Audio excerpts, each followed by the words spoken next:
Hi class, today we are going to be covering part 2 of our Grisaille painting. Grisaille, spelled Grisaille, and pronounced Grisaille. And most people would probably say it's kind of a grayscale looking painting, and we're going to kind of transition into more of the limited color palette. So I have supplied you with 5 different colors of paint. You will see that you, in your Ziploc bag, you have orange, you have phthalo blue, you have some white, you have phthalo green, and some yellow ochre. And for part 2, we are only going to be using the white, the green, and the yellow ochre. At this point, you should have already have your drawing on the canvas. It should be outlined in black Sharpie marker at this point, and now you are ready to begin painting. I have a picture here of my subject, and I'll want to just kind of study the lighting of the portrait a little bit.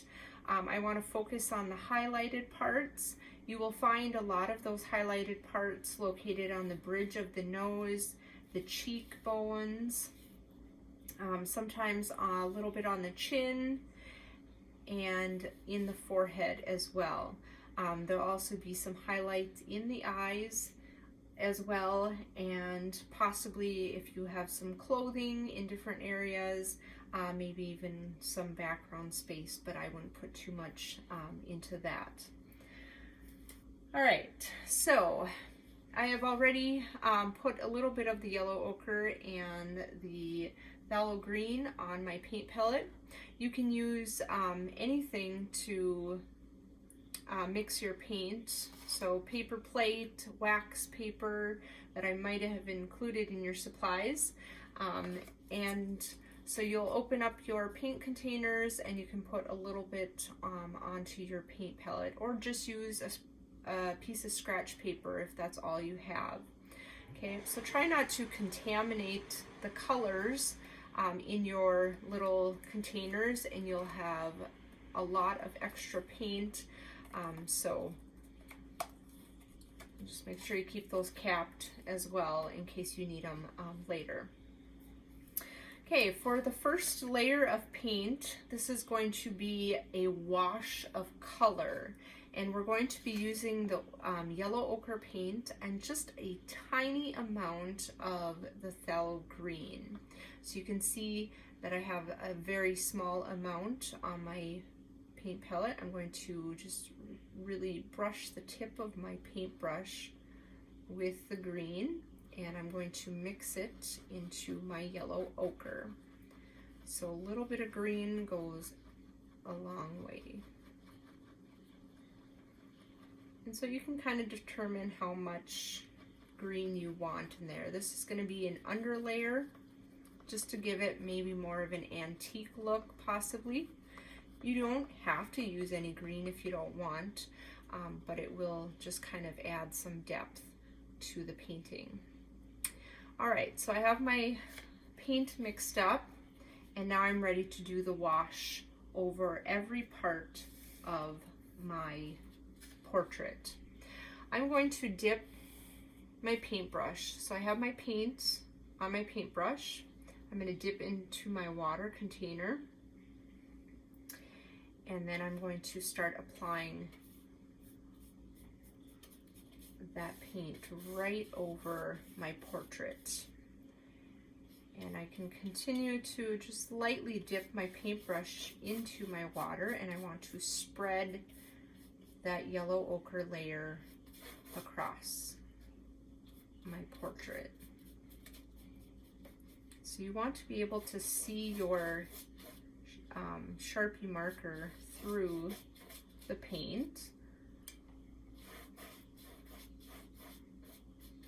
You don't want to apply it so thin and watery, so make sure you have, a little bit of pigment in there.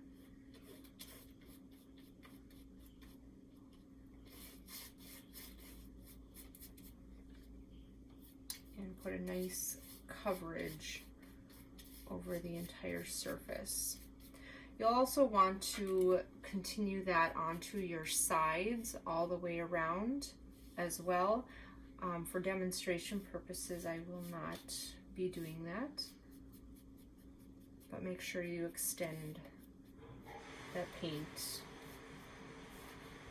around the sides.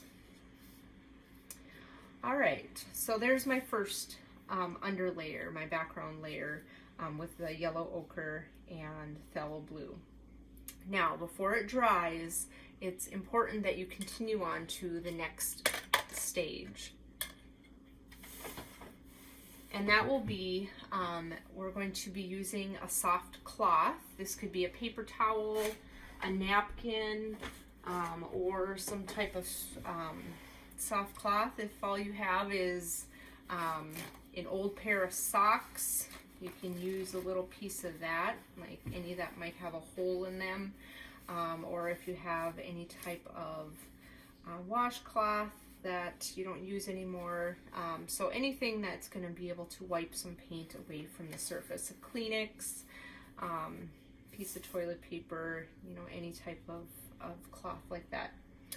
All right, now I'm going to go back to my portrait, and I'm going to be lifting away the highlighted areas with my soft cloth.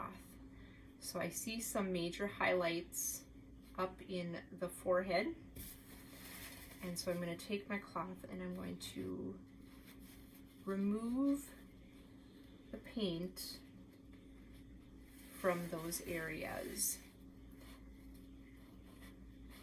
You might want to even kind of roll up your cloth into a smaller piece so you get a finer tip.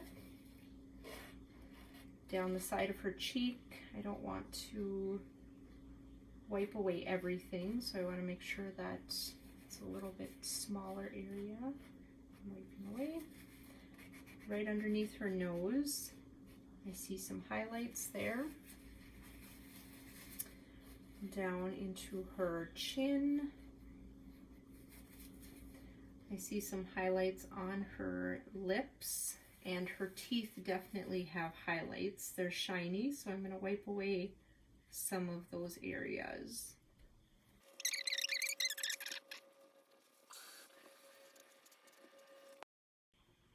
All right, so you can see that I am now finished with my underlayer and erasing the blocks and highlighted areas of my face. And so now I'm ready to apply my next part, which is actually putting the white paint into the highlighted areas. I would recommend using a type of bristle brush, and I like to use a flat one for this purpose, or for this stage, but you find what paintbrush works best for you. All right, so I'm going to start with just a little small amount of paint, and I'm going to take and kind of using the side of the paintbrush, I'm going to feather in the major highlighted areas. Now the paint, the underlayer paint is still wet a little bit. It's best if it kind of gets to the sticky stage. So it's okay if a little bit of that paint below actually blends in with your white. I'll oftentimes keep that soft cloth or paper towel handy, and I'll wipe my paintbrush back to a dry brush. So I don't even wash it out, I just wipe it off, and then I can continue on if I notice that my paintbrush kind of gets full of paint. So I'm going to block in all of my white highlighted areas. If some are a little bit lighter than others, you can use a little bit more paint in those areas. So down the side of her cheek here is where a lot of light is reflecting onto her face. So I want to really make sure that that area has some major highlights.